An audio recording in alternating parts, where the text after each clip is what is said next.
Marco Aurélio Buzzi é ministro do Superior Tribunal de Justiça, o STJ, desde 2011. Autor do programa Movimento pela Conciliação, cujo projeto foi implementado em todo o país pelo Conselho Nacional de Justiça em 2006. Também integra o Comitê Executivo do programa desde 2009. Formado em Direito pela Universidade do Vale do Itajaí em 1980, concluiu o mestrado pela mesma instituição em 2001. Especialista em Direito do Consumo pela Universidade de Coimbra, em Portugal, em 2002. Foi juiz de direito aprovado em primeiro lugar no concurso de ingresso na magistratura catarinense em 1982, bem como desembargador do Tribunal de Justiça de Santa Catarina de 2002 a 2011. Foi presidente da Associação dos Magistrados Catarinenses. Passo a palavra, então, ao coordenador desta manhã para que dê início à nossa palestra. É um prazer grande aqui estar coordenando mais uma segunda palestra do nosso evento. Fomos brindados aí na primeira palestra com o governador, que foi muito objetivo e nos deu um recado muito importante para todos nós empresários. Parabenizando nosso amigo Emílio, parabéns, Emílio, grande evento. E vamos partir para o nosso segundo painel com o ministro Marcos, ministro Supremo, que numa conversa já expôs algumas ideias que eu acho que é de muito interesse de nós, que é justamente a conciliação e mediação tanto na área trabalhista quanto na área civil. Então eu acho que vai ser muito importante, espero que todos aproveitem. Ministro, sem perda de tempo, a palavra é do senhor. O senhor quer falar daqui ou que vai... Bom dia. Bom dia a todos. É um prazer tê-los aqui na nossa casa. Eu sou catarinense e desejo do fundo do coração que, além de uma excelente impressão da nossa cidade, os senhores também tenham um grande e excelente proveito deste evento. Eu cumprimento o meu particular amigo Emílio Schramm, que é o presidente do nosso sindicato. E, Emílio, me permitam ser um pouco informal, eu trouxe aqui a agulha que você deixou lá no hotel, Emílio, porque numa ocasião passada ele me hospedou num hotel em que eu tive dificuldade para tomar o banho no chuveiro. A minha sorte que tinha um alfinete daquelas fraldas de neném, e eu fui lá e furei o chuveiro e pude tomar um banho agradável daí. E agora, para não ter dúvida disso, o Emílio já ontem à noite, antes de eu chegar, deixou a agulha. Eu trouxe de volta aqui a agulha, Emílio. Está aqui, ó, sério mesmo? Está aqui a agulha.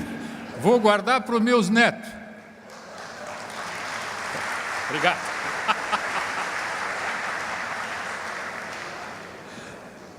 Mas eu trouxe a agulha por outro motivo também. A minha Blumenau é o segundo polo têxtil do Brasil, hoje. E o Médio Vale do Itajaí, que é a região que vai desde a cidade de Itajaí até Rio do Sul, o Vale do Itajaí, aliás, uma das nossas características é realmente lidar com o fio, com a malha, com os tecidos. E, portanto, Emílio, devolva essa agulha lá em casa para a turma ter o que fazer. A agulha, para nós, não só essa, como as lançadeiras também, a agulha tem um grande significado para nós, não é? E com ela, com as agulhas também, que nós fazemos as malhas, e construir malhas nada mais é do que entrelaçar fios, e é isso que nós buscamos fazer hoje aqui. Todos nós estamos aqui buscando entrelaçar conhecimentos, experiências, noções, para que possamos, num momento como esse, de grande dificuldade do Brasil, buscar um rumo, buscar um prumo, e é isso que importa. Eu desejo que a minha fala aqui possa reverter em algo de bom para todos os senhores. Blumenau, foi aqui que nós lançamos a União. Eu sou juiz de carreira, como foi dito no meu currículo. Foi aqui em Blumenau que nós fundamos a União dos Magistrados do Mercosul, há muitos anos atrás. Foi aqui em Blumenau que nós, juízes, fundamos a nossa cooperativa de crédito, há muitos anos atrás. Foi aqui em Blumenau que nós fundamos o Ânimos, que era uma espécie de jornal, revista nossa, da magistratura. Aqui em Blumenau, nós fundamos com Leria, nós fundamos o primeiro comitê, a primeira comissão, o Concilia, um dos primeiros comitês, o embrião dos primeiros comitês de conciliação dos conflitos do trabalho. Faço essa introdução, por quê? Porque eu estou ansioso para que possa constatar um fato. Qual fato? De que talvez consigamos aqui, hoje, lançar uma ideia quanto às nossas conciliações e mediações junto às empresas e os sindicatos, trazer as câmaras privadas para a iniciativa privada, porque esse é o momento em que nós precisamos de um choque de iniciativa privada no Brasil.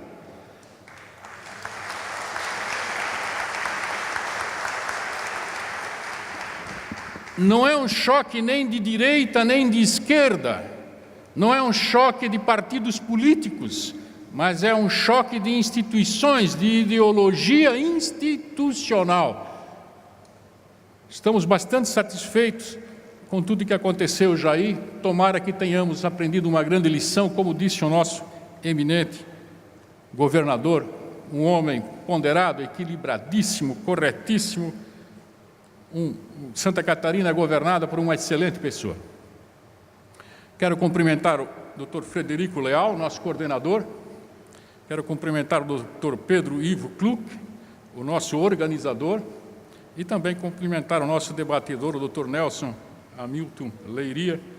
É sempre uma renovada honra estar participando de qualquer evento com Vossa Excelência.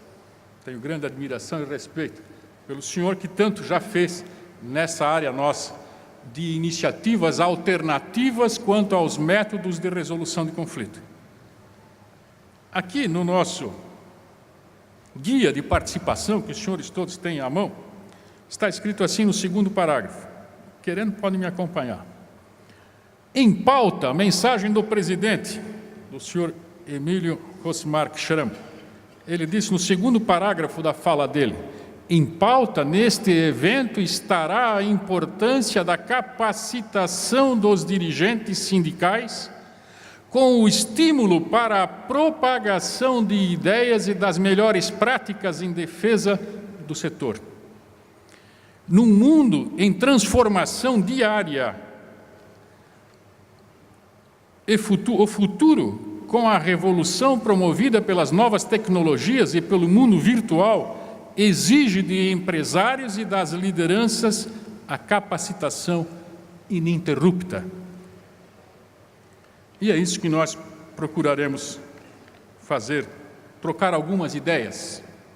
O saber, dizia Castro Alves, o poeta Castro Alves, o saber é um audaz guerreiro que conquista o mundo inteiro sem nunca ter o Waterloo. Ele é o éolo do pensamento que abrirá a gruta dos ventos, donde a igualdade poderá voar. É essa igualdade, igualdade com qualidade, igualdade com inteligência, igualdade com eficiência, é que nós buscamos. Essa igualdade tem lugar em um mundo de competidores, porque é a igualdade plantada pelo saber e não pelo poder econômico exclusivamente. Eu confesso para os senhores, tenho prova disso porque tem aí os slides, são 40 e tantos slides, mas devido à questão dos horários eu mudei o roteiro, não o conteúdo, mas o roteiro da nossa fala. E eu começo essa adaptação da expressão que vim hoje ter aqui com os senhores, com uma pergunta: por que falar em meios de resolução de conflitos em um evento como este? O 32º Congresso Nacional dos Sindicatos Patronais do Comércio. Por que falar em mediação em um evento como esse? Porque a paz social e a segurança jurídica, que destacou muito o palestrante que me antecedeu, são indispensáveis. A paz social e a segurança jurídica são indispensáveis para que haja progresso e para que haja tranquilidade. Tranquilidade e progresso não são noções que se contrariam, que se contradizem. Nós queremos o progresso, que é não estar estável, não estar descansado em algum lugar, mas nós queremos segurança. A tranquilidade da segurança jurídica. Estamos em crise dos sistemas do Estado. O Executivo está em profunda crise, o Legislativo está em profunda crise e o Judiciário está em profunda crise. Os três poderes, as instituições que desses três poderes descendem também estão em profunda crise, é inegável. Também falou o governador aqui do Estado que esse modelo de instituição, esse modelo de Estado está falido. Precisamos mudar. Em grande parte, ante a falta de condições, não só econômica, mas a falta de condições até de efetivação, nós assistimos o Executivo e o Legislativo em uma crise profunda e como o Poder Executivo, destacadamente, não dá conta mesmo, até por falta de recursos, das políticas públicas, por exemplo, a educação, na área da educação, na área da saúde, na área da segurança. Como esses poderes não dão conta das políticas públicas, elas são judicializadas. Ou seja, nós judicializamos desde os conflitos de interesses privados mais simples, mais singulares, um contrato de consumo, até as grandes políticas públicas da saúde. Semana passada, os senhores assistiram o Supremo Tribunal Federal dando uma decisão, ainda início liminar, sobre aquele remédio que faz o tratamento, o enfrentamento do câncer. Lembram? Semana passada. Então, levamos mais uma vez, mais um outro assunto para juízes resolver. Mas esse assunto não se restringe a um conflito de interesses, que o conflito de interesse é para o judiciário resolver mesmo, para isso que ele está lá. Mas não se restringe a um conflito de interesse. Esse tipo de demanda envolve, sim, uma política pública, e política pública não compete ao judiciário resolver. Nós não temos nem formação para isso, não falo capacidade, mas nós não temos formação para isso. Então, o juiz vai decidir o que nós faremos agora na área da saúde pública, na área da educação, na área de tantas outras iniciativas que respaldam, que representam atividades que devem ser regradas, disciplinadas, fiscalizadas, estimuladas ou coibidas pelo poder público, pelo poder de gestão, pelo poder executivo. Então, estamos diante desse gravíssimo problema. Bom, mas a coisa não termina aí. Como judicializamos tudo, nós temos hoje no Brasil 107 milhões, 105, 107 milhões de ações tramitando nos fóruns da Justiça Federal, Estadual e do Trabalho. O Brasil detém o maior número de faculdades de direito de todo o mundo. Se você pegar o Brasil de um lado e todo o resto do mundo do outro lado, o Brasil sozinho tem mais faculdades de direito do que todo o resto do mundo junto. E não é gozação, senhores, para conferir isso, vocês sabem onde é que vão fiscalizar a minha fala? Sabe onde? Na página, no site oficial, no sítio oficial da Ordem dos Advogados do Brasil Nacional, Federal. Lá está essa informação. Tirei de lá. Por conseguinte, nós somos um dos países com o maior número de advogados do mundo. Temos mais de 16 mil juízes hoje trabalhando, 16 mil juízes trabalhando. E o juiz brasileiro é o juiz... Estão gravando? Estão, né? Que bom. Leri, anota lá, Leri. O juiz brasileiro é o juiz do mundo inteiro que mais produz. Então, senhores, a justiça é lenta, vez ou outra falha, falha. Eu sou juiz, deixa eu dizer assim, raramente, mas falha, vez ou outra. É lenta, vez ou outra falha, e temos todos os outros problemas que todas as outras instituições também têm, porque nós somos uma instituição que está aí no Brasil, faz parte do Brasil. Não somos nem melhor, nem pior do que ninguém. Todavia, faço essa ressalva. Nós somos o país do mundo que tem um dos maiores números de processo em andamento de todo o mundo. Para cada 2 brasileiros tem uma ação, ou há quem diga que para cada um brasileiro tem uma ação, porque se são 107 milhões de ação, a ação tem que ter um autor e um réu, são 2 pessoas, você multiplica 107 milhões por 2, dá a população brasileira. Então, praticamente, para cada brasileiro tem uma ação em andamento. Esse volume é muito grande, mas ainda assim o nosso juiz é o juiz que mais produz em todo o mundo. São números oficiais, são números colhidos junto a órgãos como o Conselho Nacional de Justiça. Então, não há como resolver esse problema da falta de efetividade da justiça aumentando o número de juízes. Isso nós já fizemos, não deu muito certo, não deu nada certo. Não há como resolver esse problema, ou não é solução para esse problema aumentar o número de varas, o número de comarcas, o número de fóruns. Sem dúvida que é necessário fazer isso. Conforme as demandas, as populações vão crescendo, nós temos que atualizar as instalações físicas e os recursos pessoais do Poder Judiciário, é óbvio. Mas dizer que a solução está aí é um equívoco, porque seria mais do mesmo, e o mesmo não dá mais. Desse mesmo nós já experimentamos, nós temos, os senhores têm, nós temos experiência disso, que mais do mesmo não vai resolver nada, só vamos aumentar os gastos públicos e, portanto, aquilo que os senhores adoram pagar, que são os tributos, os impostos. Aumentar tributo. Como o governador falou aqui, nós temos que mudar de mentalidade e aprimorar os setores, e para isso é necessário que a gente entenda o setor que desejamos aprimorar. Ninguém pode se meter em aprimorar uma coisa que não entende.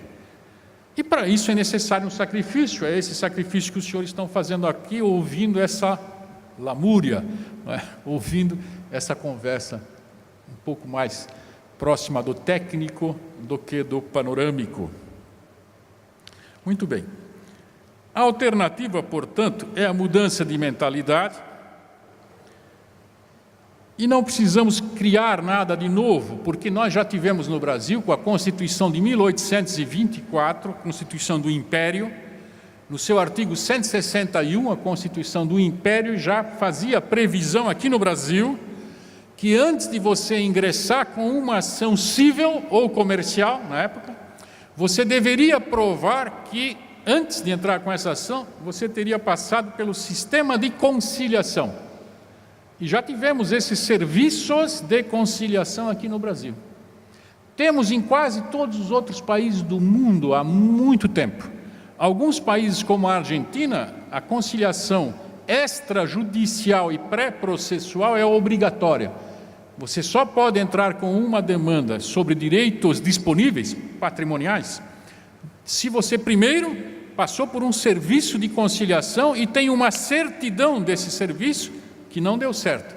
Então, se não deu certo lá no serviço de mediação e conciliação, então, sim, só daí você pode entrar na justiça com uma demanda, porque você esgotou a tentativa de conciliação.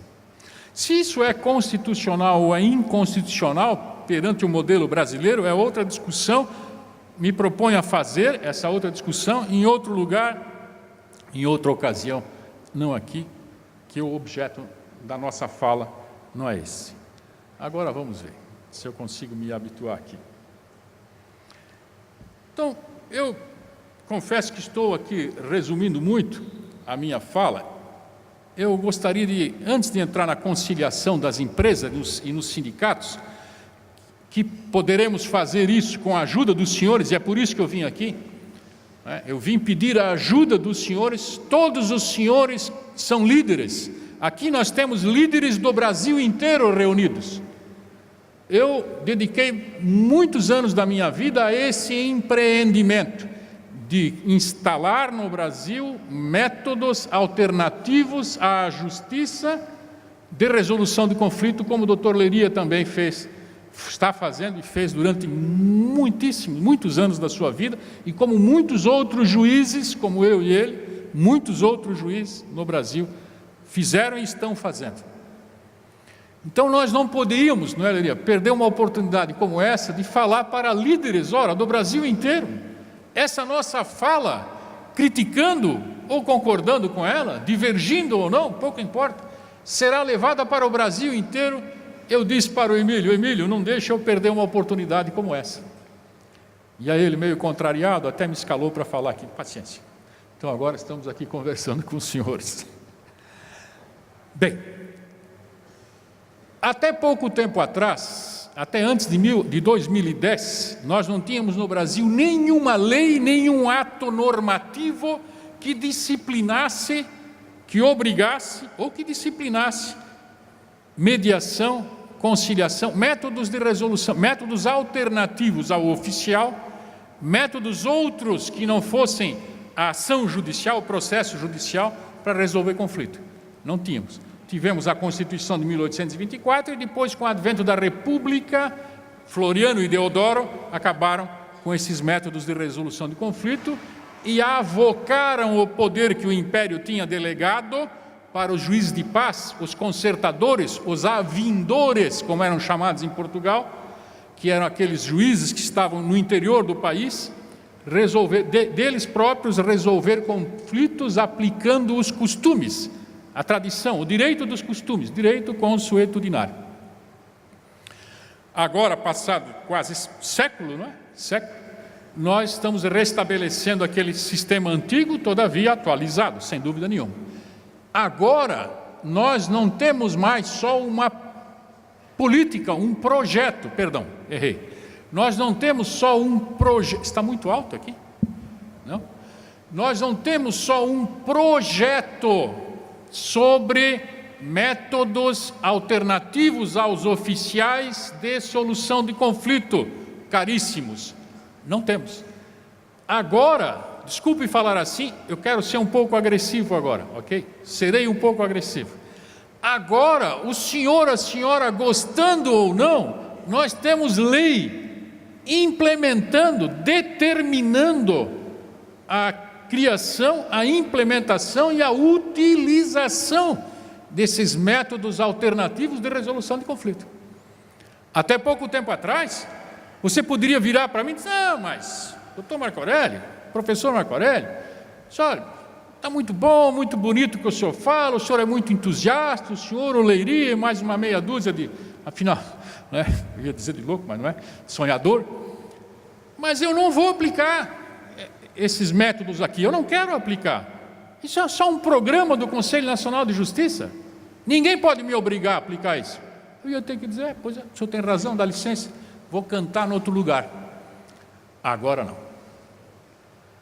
Agora não. Ao cabo, no final de 2015, nós aprovamos, um número muito grande, um contingente de pessoas se mobilizou e nós conseguimos aprovar a Lei 13.140, que é a lei de mediação, e o novo Código de Processo Civil, que além de lá no 332, 334, fala sobre a mediação, mas também no 165, no artigo 165 até o 175, dispõe sobre mediação. Então agora nós temos lei determinando a aplicação na fase judicial e extrajudicial da mediação e da conciliação. Rapidíssimo parênteses, vou fazer só para referir, mais nada. Infelizmente, a mediação judicial, ela não está indo como nós pensávamos que deveria ir. Porque, muito embora o 334 do Código de Processo Civil determine, obrigue o juiz mandar citar outra parte, não para contestar, mandar citar para uma audiência de mediação. Antigamente, aliás, antes do novo Código, nos direitos disponíveis, patrimoniais disponíveis, o autor entrava com uma ação na justiça e o juiz mandava citar o réu, o requerido, para vir contestar. Sempre foi assim. Agora não. Agora você entra com uma ação, o juiz manda citar o réu para ele vir para uma audiência de mediação. E se não der certo essa audiência de mediação, só daí passa a correr o prazo para a contestação. Só daí. Em todos os processos que lidam com direitos disponíveis, todos, e alguns indisponíveis, mas disponíveis, todos. Só que, infelizmente, nós tivemos tempo suficiente para preparar mediadores para o Brasil inteiro, mas a falta de continuidade das políticas públicas também no judiciário, infelizmente temos que reconhecer a nossa culpa, mea culpa. Deu tempo para nós prepararmos mediadores para o Brasil inteiro, e nós preparamos muitos mediadores e muitos multiplicadores desses cursos para o Brasil inteiro, mas não foi suficiente. Faltou um melhor planejamento. E agora nós assistimos a alguns juízes já não marcando essa audiência. Eu acho que isso vai repercutir em gravíssima discussão, um gravíssimo risco de nulidade processual, porque aqui não está se cometendo só um equívoco em que o resto do processo pode vir a sanar o erro. Não, nós estamos invertendo e criando um procedimento, não é cometendo uma falha, é criando um procedimento que não está previsto no Código de Processo Civil. Ótimo, daí é para falar horas só sobre isso. Agora vamos para a mediação extrajudicial, fora da justiça, porque as duas leis nos autorizam no Brasil a fazer isso. E aí é que nós precisamos dos senhores. Nós precisamos dos senhores porque a Lei 13.140 e o Código Novo de Processo Civil autorizam sim, permitem sim que trabalhe, que exista, que consigamos montar centrais privadas de mediação e que os conciliadores e mediadores privados ou extrajudiciais, funcionem independentemente, repito, para que fique bem gravado, eu sei que sou muito chato, não tem problema, independentemente de registro, de autorização, de curso de formação, de inscrição em algum lugar, não sou eu que estou dizendo isso, é a lei que diz isso. Então, no Brasil, só para esclarecer, nós temos dois tipos de mediadores e de conciliadores e de câmaras privadas. Dois tipos. Uma é a judicial. Esse precisa ter, quem integra esse sistema precisa ter 2 anos de formatura em curso superior e precisa ter feito o curso com o conteúdo programático do Conselho Nacional de Justiça. E se inscrever no Conselho Nacional ou nos tribunais regionais ou estaduais. Filme 1 é esse aqui. Agora vamos para o filme 2, que é onde eu conto, é onde eu rogo que os senhores nos auxiliem. Nós precisamos da ajuda dos senhores no filme 2. O filme 2 é o seguinte: não precisa ter curso nenhum, não precisa ter formação nenhuma, não precisa estar inscrito em lugar nenhum, não fica sob a fiscalização de ninguém, a não ser o consumidor, a não ser a opinião pública, a não ser os sindicatos, as organizações sociais e institucionais. Então, nós podemos, junto aos sindicatos, montar câmaras privadas extrajudiciais, estou repetindo bem para que não haja confusão, de mediação e conciliação. Nós podemos ter junto aos sindicatos, junto a quaisquer outra organização, ou junto a organização nenhuma. Eu vou exagerar e vou dar o exemplo que eu sempre dou quando eu falo nesse assunto. Eu posso pegar essa tribuna aqui, e colocar ali na rua, com uma plaquinha assim, faço acordo. E pronto, e ninguém pode me proibir. Juiz, advogado, promotor, só Deus pode me proibir. E olha, tem dias que só Ele. Então, eu já estou ultrapassando o meu tempo, eu vim aqui rogar aos senhores isso, nós nos colocamos à disposição, Olerias coloca, essa comissão toda aqui na frente se coloca à disposição, Eu me coloco à disposição onde eu trabalho, junto ao Superior Tribunal de Justiça, meu telefone é institucional, nós temos uma assessoria, temos como lhes dar mais esclarecimento, não é uma palestra que vai esclarecer isso tudo, mas nós precisamos contar com os líderes, e é por isso que eu vim aqui. Se dessas 500 pessoas que estão aqui, se eu conseguir uma adesão, eu vou para casa felicíssimo, porque nós precisamos mudar mentalidades. Chega de mais do mesmo, isso não resolve. Eu não estou dizendo que é ruim o que está aí, eu não estou dizendo que o judiciário que está aí tem que se acabar, não é isso. Nós temos que voltar, nós temos que restabelecer, como diz a professora Ada Pellegrini Grinover e o professor Kazuo Watanabe, eles dizem assim, nós temos que fazer renascer, restabelecer aqueles métodos que já tinha desde o tempo de Roma, santo Deus. A Europa inteira está com isso, a América aqui, Latina, América do Sul toda já está com isso. Nós estamos demorando no Brasil. Solucionar conflito não é um monopólio só, solucionar conflito. Não estou dizendo jurisdição, estou dizendo solucionar conflito, resolver briga, resolver pendenga, não é uma atividade exclusiva do judiciário, dos advogados, dos advogados, de promotor de justiça, de procurador, de defensor público, não é. E se for para pegar o livro do Medina, ele diz até que essa atividade também é jurisdicional. Aí vamos entrar em outra discussão. Mas vamos fazer essa divisão, já que alguns gostam de dividir isso, por mim, ótimo, façamos essa divisão. O que importa é que tenhamos essa adesão. Então os senhores podem voltar para os seus lugares de origem, lá nas suas cidades, dentro dos seus sindicatos, montar as câmaras privadas extrajudiciais de mediação. Ok? Com base em que regulamento? Com base em que disciplina? Com base em que inscrição? Nenhuma. Quem vai lhes fiscalizar é o povo usuário. São todas as outras entidades da sociedade que vão lhe fiscalizar. Eu posso ser mediador? Esse moço que está aqui cuidando do som aqui, ele pode ser um mediador já, hoje? Pode. Tanto que eu disse para vocês, posso pegar essa mesinha aqui, botar lá na rua, faço o acordo. E do lado de cá, dessa mesa, como gerente dessa iniciativa, eu posso ter qualquer pessoa, desde que seja capaz. Capaz aqui não é pessoa que tenha feito cursos de mediação, não. Capaz aqui é capacidade para os atos da vida civil. Essa é a capacidade. Se for capaz, pode-se fazer mediador. Teria muito mais para falar, o tempo, já estou ultrapassando o tempo, mas eu termino a minha fala com aquilo que já disse para os senhores. Vou repetir, nós precisamos urgentemente mudar de mentalidade. Quem fará isso somos nós. São as nossas gerações, a nossa hora chegou, é agora. A nossa hora chegou e é agora.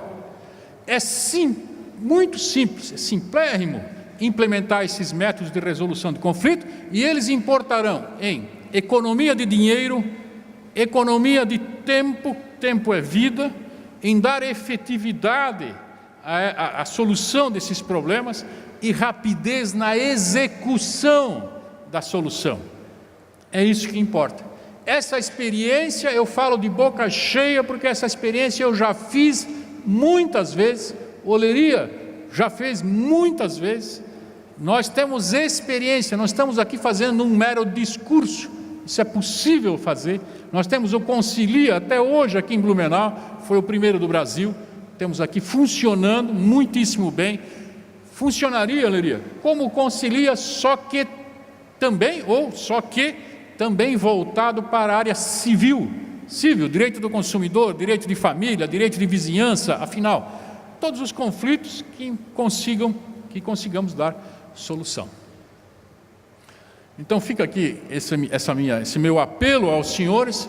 Eu a princípio vinha fazer uma palestra, mas eu enganei os senhores todos. Eu vim aqui fazer um pedido para os senhores, é esse pedido. Reflitam sobre isso que estamos falando, porque nós, os brasileiros, é que temos que dar solução para os problemas que o Brasil tem. Eu não quero viver num outro país, eu quero viver num outro Brasil. É isso que nós precisamos. E quem fará isso, quem construirá essa nova realidade não é o vizinho, nem Deus. Ele está ocupado com muitas outras coisas. Quem fará alguma coisa para mudar essa realidade somos nós. Como o governador acabou de falar, somos nós. E para isso é necessário, é indispensável nos incomodar. É indispensável que atuemos, é necessário que plantemos alguma coisa, ainda que não sejamos nós que vamos colher, que iremos colher o fruto daquilo da semente que plantamos. Muito obrigado, desculpe importuná-los, sejam muitíssimos bem-vindos, Blumenau é uma cidade muito boa, e alguns dos senhores eu conheço, desse Brasil todo, que nós passamos já algumas vezes falando sobre esse mesmo assunto até, não é? E eu rogo a Deus que os senhores voltem para o lugar de origem, para as suas famílias, para as suas realidades, e reflitam sobre isso. E se houver alguma possibilidade, entrem em contato conosco, nós os atenderemos com certeza absoluta para orientá-los, se é que é uma orientação, para auxiliá-los na implementação desses métodos de resolução de conflito, porque os senhores já viram, foi o início da minha fala, nós temos 107 milhões de processos em andamento, nós temos mais de 16 mil juízes em andamento, a justiça brasileira funciona muito bem, é lerda, mas funciona muito bem para a realidade que tem. Nós temos o maior tribunal de justiça do mundo, que é o Tribunal de Justiça de São Paulo, só que tudo isso não resolve. Então nós precisamos montar um sistema alternativo de resolução de conflito, não de jurisdição, mas de resolução de conflito. E é por isso que nós estamos aqui conversando com os senhores. Muito obrigado, desculpe ter me alongado. Um beijão para minha esposa, a doutora Kátia, que me suporta há 34 anos. Obrigado. Minha saudação especial ao ministro Buzzi. Mais uma vez, é uma alegria compartilhar com Vossa Excelência para discutirmos esse tema que é tão grato a nós, que é a mediação. Ministro Buzzi, o senhor colocou e deixou bem claro da 105 milhões de ações que tramitam no Poder Judiciário, que seriam para cada 2 brasileiros, no mínimo, teriam um processo do Poder Judiciário, de forma que aqui, com os 1.000 congressistas, nós teríamos 500 ações em tramitação. Naturalmente que, entre outros fatores, esse grande número de ações decorre da submissão do povo brasileiro para com as autoridades.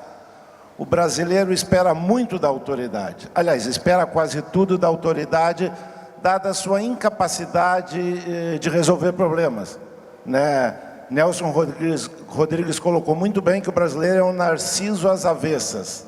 Parece que sempre o outro resolve melhor nossas questões. O brasileiro pede muito, pede para si, pede para alguém resolver seus problemas. O brasileiro tem isso, né? Se alguém tem um problema, quer que alguém resolva. Nós não temos isso culturalmente de resolver por nós nossos problemas, né?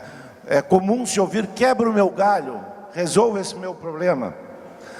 E naturalmente é muito mais fácil pedir que negociar, pedir que fundamentar, do que dialogar. O brasileiro, na verdade, não sabe dialogar. O brasileiro não sabe fundamentar seu pleito. E não o faz porque o brasileiro não sabe dialogar. O brasileiro não tem o espírito de cooperação. Isso nós herdamos de Portugal desde o descobrimento. O brasileiro é o que se pode chamar de um insolidário social, né? Então, como é que vamos resolver esse impasse, considerando que o brasileiro não dialoga, que o brasileiro espera muito da autoridade, né? O Supremo Tribunal resolve, conforme foi conversado, questões muito particulares, quando não deveria ser. Então, como que vamos resolver esse impasse de um povo que não dialoga e fazer este povo aceitar a mediação, que é sobretudo o diálogo? Como que eu vou resolver essa defasagem? Eu agradeço a indagação, mais uma vez cumprimento o colega Leiria, mas a amizade, Leiria, a nossa amizade me permite dizer, estamos num evento público, que por divergir de uma outra ideia sua, eu não perco a sua amizade. Então eu divirjo um pouco do quê? Eu não acho que o brasileiro seja tão egocêntrico ou tão neutro. O que nós temos que considerar, na minha opinião, e é uma opinião, não estou dizendo que eu estou dando uma solução certa, uma resposta certa, mas é a minha opinião, como você tem a sua, e cada um de nós também o tem. Mas eu creio que o nosso modelo social foi sempre um modelo sem compromisso. Por quê? Porque nós fomos um dos últimos países aqui a abandonar a escravidão. Nós fomos um país onde depois da escravidão veio o coronelismo, até aqui no sul. E é muito recente a nossa independência institucional, político e social e, portanto, individual, quando nós começamos com os empresários, de 1885, 1890, 1900, o período em que nós começamos a ter aqui pequenos empresários fortes, que se transformaram depois em grandes empresários.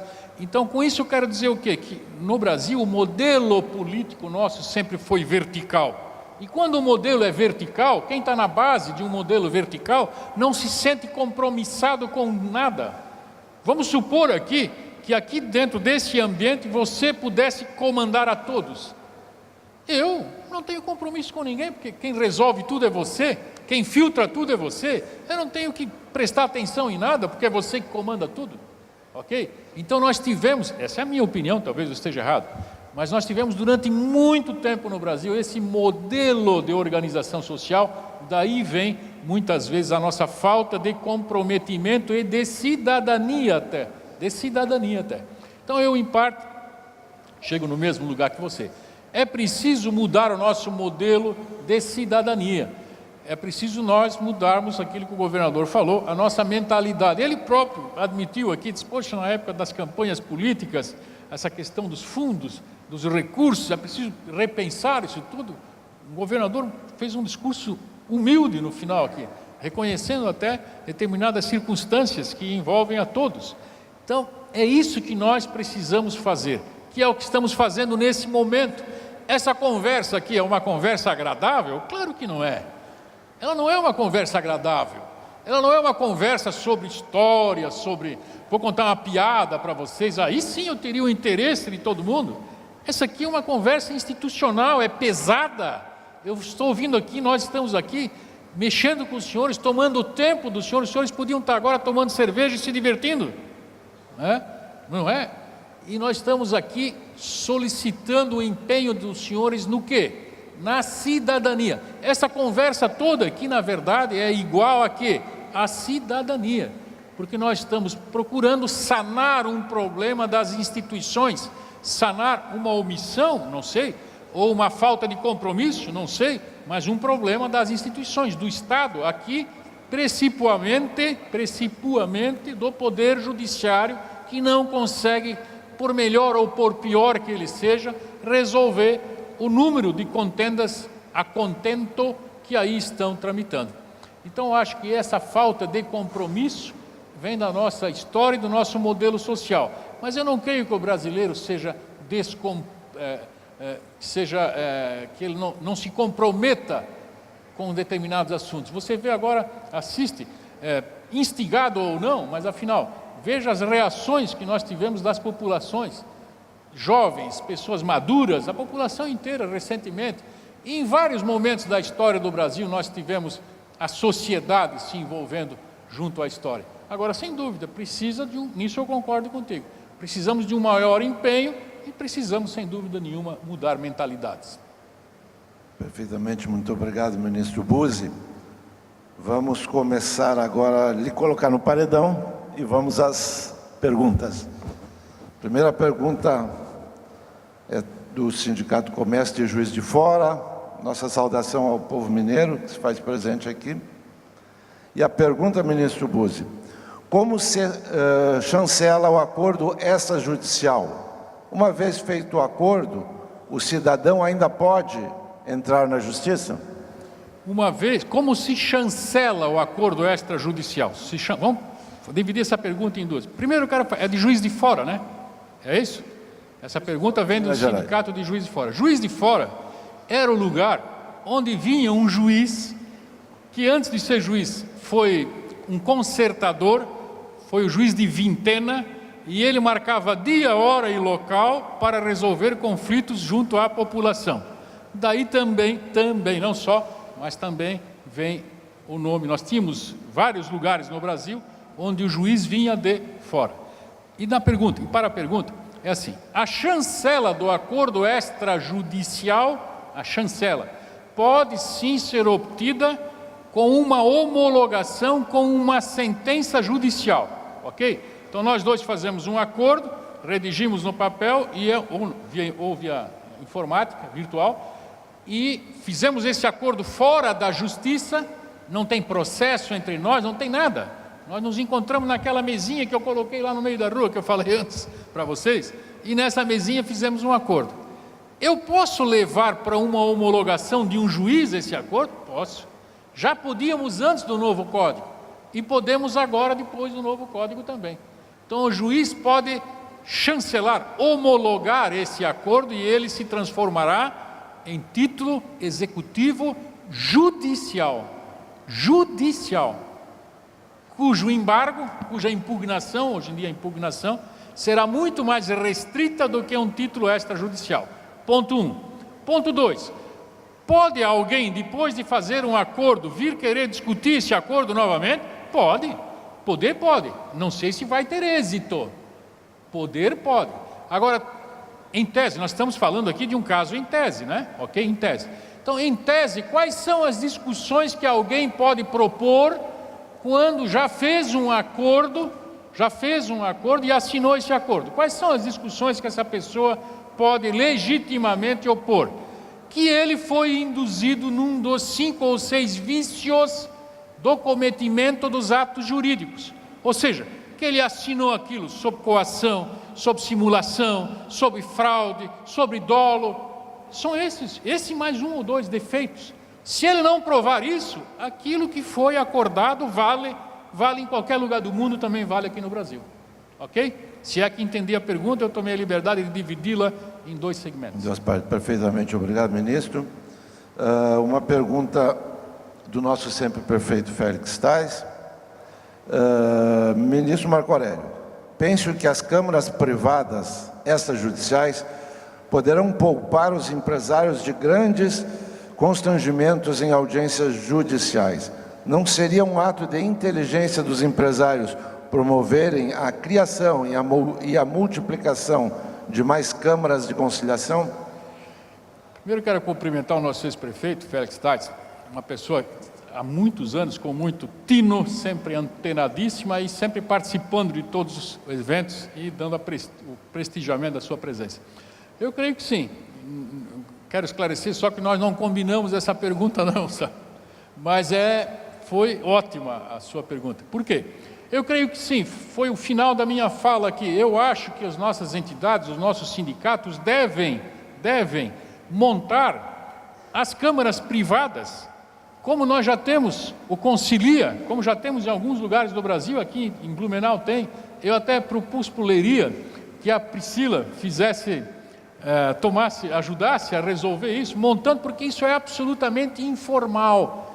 Não, eu já vou repetir, eu sei que estou sendo muito chato. Não tem registro, não tem cadastro, não tem nada disso. É querer montar e pronto. E aí o empresário vai resolver os problemas dele com os fornecedores dele. Eu vendo televisão. Comprei 50 televisões. Eu vendo geladeira. Comprei 50 geladeiras da Consul ali de Joinville. Estou falando de geladeira porque é da Consul aqui de Joinville, né? Aquilo que o governador falou antes. Então comprei 50 geladeiras do meu fornecedor, da fábrica. Ele não é meu consumidor, ele é meu fornecedor. E nessas 50 geladeiras tinha 10 que apresentavam problema. Vou ter que entrar na justiça se nós não conseguimos resolver por telefone já alguma coisa? Se não tem uma cláusula já resolvendo? Não, chama esse pessoal aqui, eu pego o carro, vai até Joinville, ou hoje em dia tem meios até virtuais, internet, para resolver isso tudo, e vamos tentar compor com o meu fornecedor por meio de um acordo extrajudicial. Ponto 1. Veja como será interessante, Félix. Ponto 2. Eu sou um vendedor de geladeira. Eu tive um problema com o meu fornecedor. Agora eu estou tendo problema com o meu consumidor. O Félix foi lá e comprou uma geladeira minha e disse, ó, essa geladeira não gela. Aí é direito do consumidor, é outra relação, é diferente. Essa Câmara também pode resolver isso. Então, os senhores vejam bem, essa Câmara pode resolver conflitos entre o comerciante e o fornecedor dele, e o comerciante e o consumidor dele, e o comerciante e outro comerciante também que seja par dele. Ou seja, nessas câmaras ou nessas iniciativas, com esses mediadores, nós podemos resolver todos os direitos indisponíveis, patrimoniais indisponíveis. E há quem diga até, e eu também afirmo, que até alguns direitos disponíveis você pode resolver por meio da mediação. Excelente pergunta. Obrigado pela chance de reforçar mais uma vez esse ponto de vista. Ok, obrigado, ministro Búzios. Mais duas questões aqui para encerrarmos, então. Nós temos uma pergunta do Célio Simões Serre, do Sincomércio de Rio Claro, Estado de São Paulo. Minha saudação ao congressista. Ministro, podemos trabalhar junto aos conflitos trabalhistas? Quais são os limites para a justiça trabalhista no que se refere à conciliação? Bem, aí nós temos, no movimento nacional, movimento pela conciliação, a Justiça do Trabalho, o Leiria sempre integrou, foi juiz do trabalho a vida inteira, e nós tivemos um pouco de resistência da Justiça do Trabalho. Por quê? Por causa que nós estamos querendo implementar mediadores e a Justiça do Trabalho, durante algum tempo, teve uma resistência muito grande aos classistas. Então, aí começamos com uma resistência por parte da Justiça do Trabalho em aderir ao movimento pela conciliação, o que nós sentimos até hoje.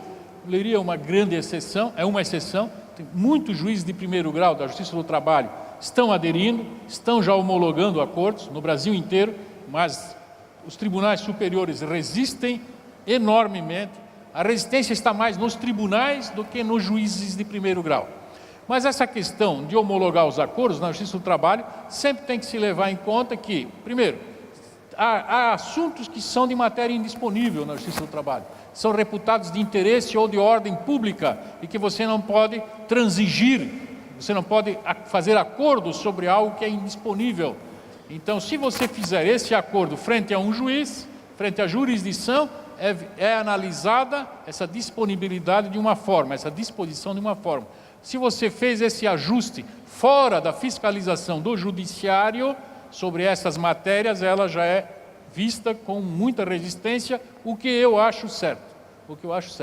A Justiça do Trabalho é uma justiça especial, ela lida com um objeto sensibilíssimo, importantíssimo, mas eu creio sim que, vencendo resistências, é possível fazer acordos também na Justiça do Trabalho, destacadamente se nós montarmos os nossos Concilia.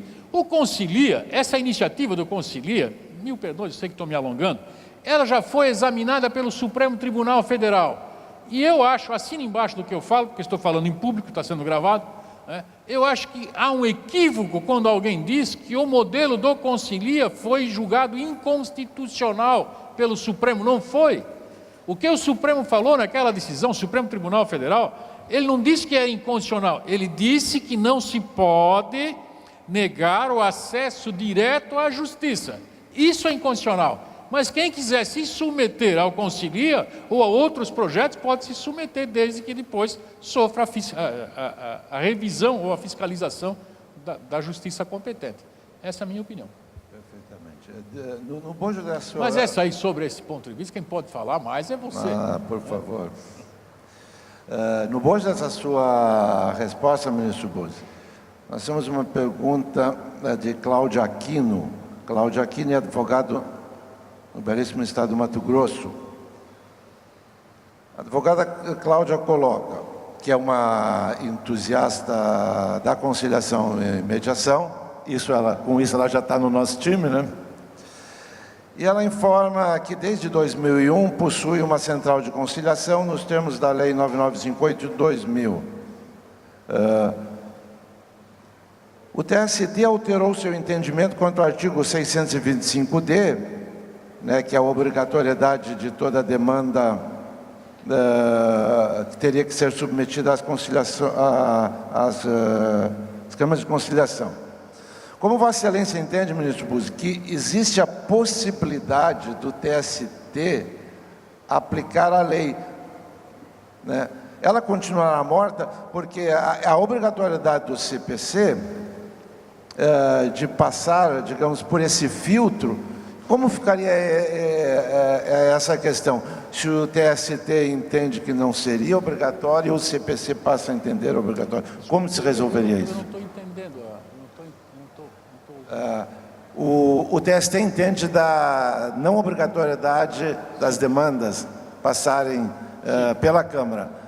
E o CPC agora entenderia que seria obrigatório. É o que o Supremo entendeu. O Supremo, esse entendimento do TST, a doutora Aquino é a senhora, né? O que o TST entende é, em parte, aquele entendimento do Supremo. Mas o Supremo não falou que é inconstitucional, como acabamos de dizer. Então, o que o TST disse? O TST diz o seguinte, que não é obrigatório, não há obrigatoriedade de passar previamente por um serviço extrajudicial, que é a discussão na área do trabalho. O acordo na área trabalhista foi, é e será sempre essa discussão. A discussão sobre o acordo na área trabalhista foi, é e será sempre esta. Ou seja, se nós podemos homologar esses acordos e se eles têm validade, mesmo quando feito extrajudicialmente, e se eles produzem efeito perante a Justiça. Ótimo. O TST e o Supremo estão dizendo que pode fazer, mas podem ser revistos. Podem ser revistos porque trata-se de uma matéria de interesse público. Toda matéria de direito trabalhista é de interesse público, como toda matéria processual também o é, e por isso essa ressalva. Agora, na Justiça do Trabalho, nós temos um procedimento próprio. Então, eu ainda não tenho um retorno se os juízes do trabalho estão aplicando o 334, como nós estamos na Justiça Federal, como nós estamos na Justiça Estadual, né? Esse retorno, até nem mesmo da Justiça Estadual, eu ainda tenho perfeitamente. O que eu sei é que um bom número de juízes não está marcando mais essa audiência. Essa audiência do 334, que é obrigatória. Não deu tempo de falar aqui, mas essa audiência, ela é obrigatória. O juiz não pode querer ou não querer fazer. É obrigado a fazer. Ah, mas eu não tenho estrutura na minha comarca. Então, a minha sugestão, já mandei para o Conselho Nacional de Justiça, a sugestão é de que o juiz que não tem essa estrutura se valha, ele utilize aqueles mediadores comunitários que praticamente o Brasil inteiro tem, as comarcas todas têm. Aqui em Blumenau, bom, a própria Priscila é uma dessas, seria um conciliador comunitário, ou seja, ainda que não tenha, que ela tem, mas ainda que não tivesse curso nenhum, poderia fazer essa audiência, porque é melhor fazer essa audiência com um mediador que não está plenamente capacitado, do que você não fazer audiência nenhuma, aí a nulidade absoluta no processo. Então, quanto à Justiça do Trabalho, nós temos um outro detalhe a considerar. O nome antigamente não, porque eu não sou tão antigo assim, mas até algum tempo atrás, o nome do Fórum Trabalhista, me ajudem, era Junta de Conciliação e Julgamento. Junta de Conciliação e Julgamento. Então, a Justiça do Trabalho, tradicionalmente, sempre foi a justiça que mais fez, que mais atenção deu, que mais relevância deu à conciliação. Muito mais do que qualquer outra modalidade de justiça. Por isso que na Justiça do Trabalho, isso do Código vir dizer agora que precisa fazer essa audiência ou não, não é novidade. A Justiça do Trabalho sempre fez isso, sempre prestigiou isso, e muito. O próprio Fórum da Justiça do Trabalho tinha um nome, na fachada ele tinha esse nome, conciliação. É uma tradição da Justiça do Trabalho a conciliação. Por isso essa resistência dos tribunais superiores. O que eu vejo, até onde eu posso falar, é aquilo que eu vejo. Até onde eu tenho conhecimento é que hoje em dia, agora de 3, 4 meses para cá, no máximo 6 meses, nós estamos sentindo que os juízes de primeiro grau, os juízes trabalhistas lá na base, estão fazendo essas audiências e estão homologando esses acordos. É notícia. Agora, dizer para o senhor, dar uma resposta assim, definitiva, uma resposta precisa, eu não tenho ainda condições, não amealhei informações para poder lhe dar essa informação ainda, esse resultado ainda. Ok, ministro, nós temos uma infinidade de perguntas, o que mostra o interesse de todos os nossos congressistas sobre o tema. Se houver aí o endereço, eu Sim. me comprometo a responder a todas elas, não tem problema. Se houver um endereço eletrônico, não escrever cartinha aí não, Claro. mas o endereço eletrônico, com o maior prazer do mundo, eu tenho interesse em manter esses contatos. Não. E antes de terminar minha fala, aproveito o gancho, eu tenho o maior interesse do mundo que os senhores, voltando para suas cidades, pensem em montar essas centrais privadas, ou os senhores mesmos trabalharem, ou conhecer alguém que queira trabalhar como mediador de conflitos de modo extrajudicial. Bom, ministro, então eu vejo que os nossos congressistas têm uma grande fome de informação, mas também acredito que têm fome, né, para fazer um almoço para continuar o evento. Por isso que o evento deve responder essas perguntas no site, e eu agradeço muito a sua participação aqui. Passo a palavra para o nosso coordenador para o encerramento. Muito obrigado.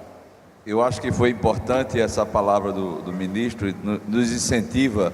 Nós estamos na época da mudança, a quebra de paradigmas. Eu acho que uma quebra de paradigma é a conciliação e a mediação. Eu acho que isso é uma boa coisa. Então, parabéns, ministro. O senhor quer encerrar dando as últimas palavras? Tá ok. Então, eu queria passar ao ministro uma lembrança do evento, agradecendo.